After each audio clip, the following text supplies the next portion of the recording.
This is MSNBC News giving you the latest news first.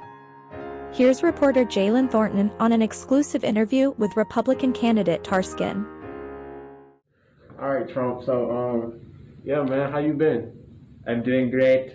Everything is perfect. I think I had a great experience out there. The crowd, they loved it. Did you hear them, Houston?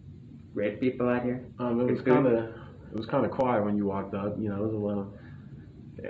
I'm not sure how Houston feels about you yet, but you know, it's fine. Did you put your hearing aids in? Oh, well. Anyways, so I wanted to ask you. At your stump speech, you know, it was something. It was something. I'm not gonna lie. Yes.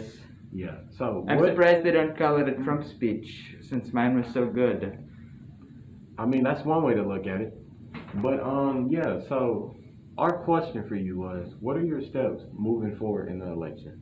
Well, what do you plan to do? Of course, I'm going to win this primary, and then I'm going to win the total election, just like I did last time. But the libs, they stole it from me.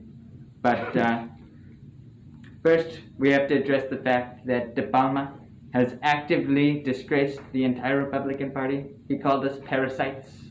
I know you heard him in his speech. Yes, I did. He is actively telling us that we're stupid. Did you hear that? I heard that. I didn't hear He called that. the Republican Party stupid. And I think that, frankly, is quite disgraceful. So, first we're going to deal with that, and then we're going to deal with the fact that there are tons and tons of immigrants coming in from Mexico. You know I love Mexico, but they never paid for our wall. We're going to get the wall back out there. That's right, the wall is coming back. And we're going to fix this economy. So me and my team, we're working on trying to figure out what Joe Biden has done. It's very complicated, you know that. Yes. He's really screwed things up. So we're going to work on that and create a real plan. Of course, it's going to be the greatest plan ever, but I don't need to tell you that. You already know. Of course. Okay. My last question. So, you know, it's been going around that, you know, you're running for election again after losing to Biden. How do you feel about being called a disappointment? Excuse me. I did not lose the election. It was stolen. In fact, if you look at the evidence, I'm sure you haven't. The news media never looks at the evidence. But if you did, for once, ever look at the evidence, you'd see that we won by a great margin. So I wouldn't call that a disgrace. More people ever came out to vote for Trump. If you look at the numbers, again, numbers, something maybe not too familiar with. And where can we find these numbers? Of course, online.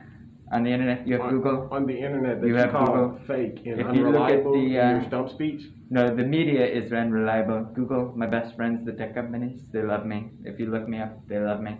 Wikipedia, great source, great people on Wikipedia. You find these numbers, the polls, 150 million people, the most people ever came out to vote ever. Trump did that. Who did that? Not De Palma. No, De Palma, he's stinky. I smelled him. You should smell him. He smells like cheese. Cheese De Palma. That's what they call him in the back. I was talking to his campaign manager. You could tell he also smelled like cheese. Cheese De Palma. Anyways, 150 million people came out. They love me. I'm no disgrace. Okay. Okay. So you're denying being a disappointment because you didn't get president your second term. Disappointment, I don't know what you're talking about. Again, I'll tell you, MSNBC, you want to get a story out of me, but you can't, because there is no story. It's a success story, actually, quite frankly. The greatest story maybe ever. Okay, well, thank you for your time. We really appreciate the interview, and we have no more questions. This is MSNBC.